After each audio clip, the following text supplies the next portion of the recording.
All right. Hello, my friend. This is an impromptu emergency live stream. So we've learned some things this morning that I found personally very interesting. So I wanted to talk to you about them. Oh, what is happening? My computer's doing weird things. Okay, so what we learned this morning is that Drunk Elephant has been acquired by Shiseido, and there has been some information released, and I find that it could get very confusing very quickly. So I wanted to make a quick video, as you can see. Sans makeup, I did do my brows for you because I didn't want you to have to look at the spaces. And I've got a friend visiting. Yeah. I'm not going to go into why, but it's a female reason, probably, most likely. But yeah, we've got a friend visiting, which is ironic for a skincare video. So anyway, back to Drunk Elephant. I've got some pictures for you to share. So this is their Instagram post. And let's see if I can get the next Instagram post. Says, some great news. I've decided to partner with Shiseido. I couldn't be more excited. We found someone who respects my vision and the brand identity, blah, blah, blah, blah, blah. If you're wondering, I know what you're wondering because I'm a consumer and I always think/wonder the same things when brands I love are acquired. I want to reassure you, Formulations won't be changing. I'll remain in my same role. My same incredible, lovable entire team will stay with me. If it wasn't announced, you wouldn't be able to tell the difference. This is our main goal. Our prices will not be increased. They're going to remain cruelty-free. We're going to talk about that in just a minute because some people may think that they're not cruelty-free, but we'll talk about that. I wouldn't have signed on unless both parties to it could agree. This is all on their Instagram. If you want to read the whole thing, I don't want to read the whole thing to you because you know how to read, most likely. You can probably read it for yourself, but they want to attain sustainability across the brand. They want to go to markets. They've been requesting products. They want to expand to more countries, and they want to spread awareness. Marketing, ignite anti-bullying campaign. I mean, this is all, I mean, it's well and good, but chances are it's, to me, when I see that stuff, I think marketing. But I mean, maybe they do have, I mean, I'm being judgy. Maybe they do have good intentions on that. Let me see, trying to get the last picture. Oh wait, that is the last picture. Okay, so, okay, no, 3, there we go. Number 3. Excited and positive, overwhelmed. They're going to send a token of gratitude to some of their followers, and you can see the rules there for that. All right, so they've officially been acquired by Shiseido. So how much did they sell for? According to this Forbes article, they were sold for $845 million, and this is also according to the Forbes article. They announced Tuesday that it'll spend $845 million to acquire Drunk Elephant. Forbes estimated that Tiffany Masterson, who will stay on under Shiseido as chief creative officer and president, will pocket roughly $120 million when the sale closes. And then just talks about the net sales were close to $100 million last year. And they have had investors before. So the question is, okay, so this is the thing, is Shiseido as a brand is not cruelty-free. Shiseido does, I thought I had the thing here, but Shiseido does, at one point in 2018, Ethical Elephant said that they did test ingredients on animals.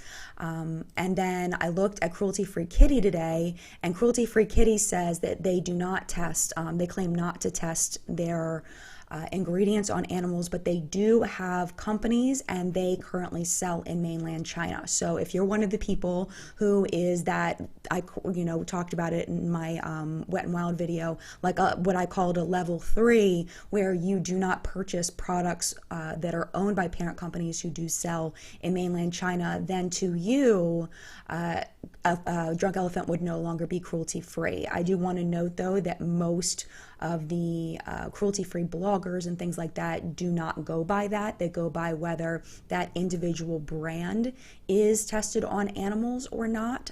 So that's something to consider, kind of where you land cruelty-free wise.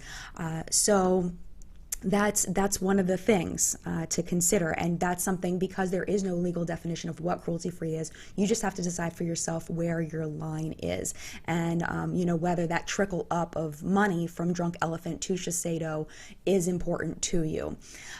So then we go into what they said about selling in China, and I do want to show you that as well. This was as a response to a commenter. Let me see if I can get that up. Here we go. It says Hong Kong. Okay, so Hong Kong Sephora does not require animal testing. So it sounds like that it says this is the only place where they'll be selling retail. So they'll be selling in stores in Hong Kong.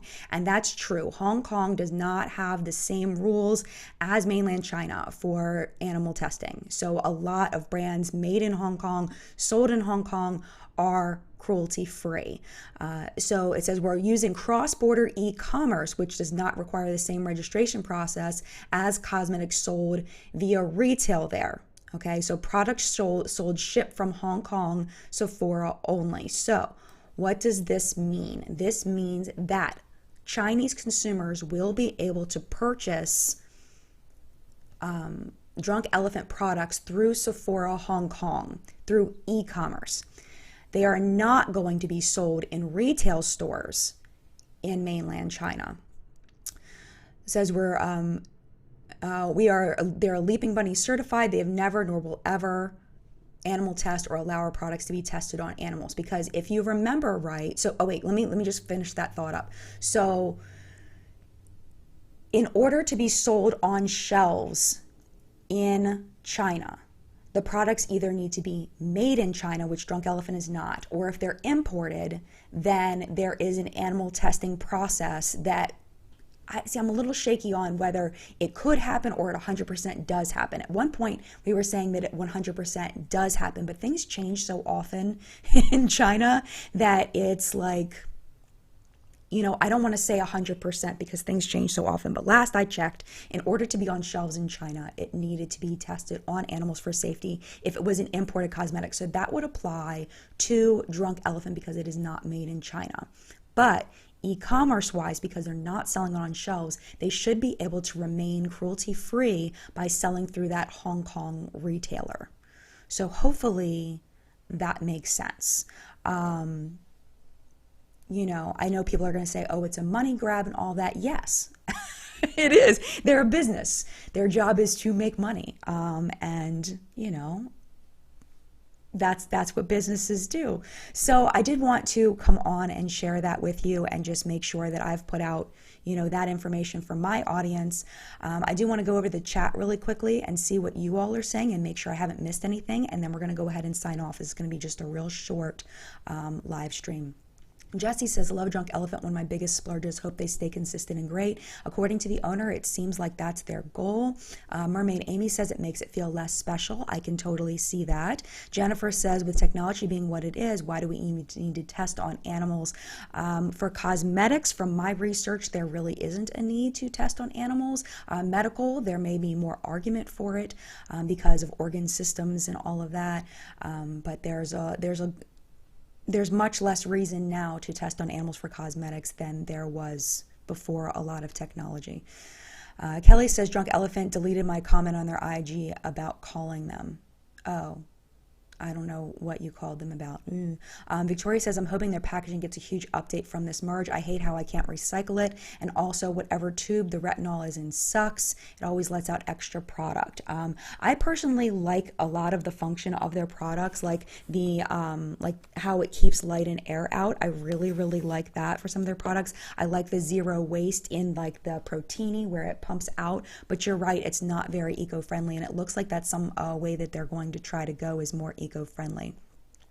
Isabel says, could you talk about their customer service? They have many unprofessional meme responses to concerned customers. Hiram made a good video about it. I did watch Hiram's video on it. I will link that in the video description for you. I know that he was very passionate about that. I also know that Carolyn Hirons has had some difficulty with them where she gave a more negative review of one of their products, had a very negative experience with the brand. we'll just have to see what happens when it comes down to it. Tiffany PK, businesses are in the business for profit. Otherwise, they just give their products away for free. I wouldn't do my job for free either, and that makes perfect sense. Punky Spunky, this just sounds like when a small natural food company sells to big companies and it changes to food items to non-natural like Godiva. Gotcha. Yeah, it's definitely possible. Definitely possible. Okay, I'm going to go ahead and pop off here. We're about at the 10-minute mark, and that's where I wanted to stop this. If you have any questions about anything, definitely leave those in the comments down below. And hopefully you enjoyed this fast live stream on Drunk Elephant. I would love to do more of these if news breaks. So, yeah, thanks so much for being here. Mad love. Have a great day. Oh, before you go, no What's Up in Makeup this weekend, no live stream this weekend. I'm going to be in New York for Ipsy Live, which used to be Generation Beauty. So I wanted to mention that. All right, mad love. Talk to y'all soon. Bye. Oh no, hold on a minute. Wrong button. All right, bye.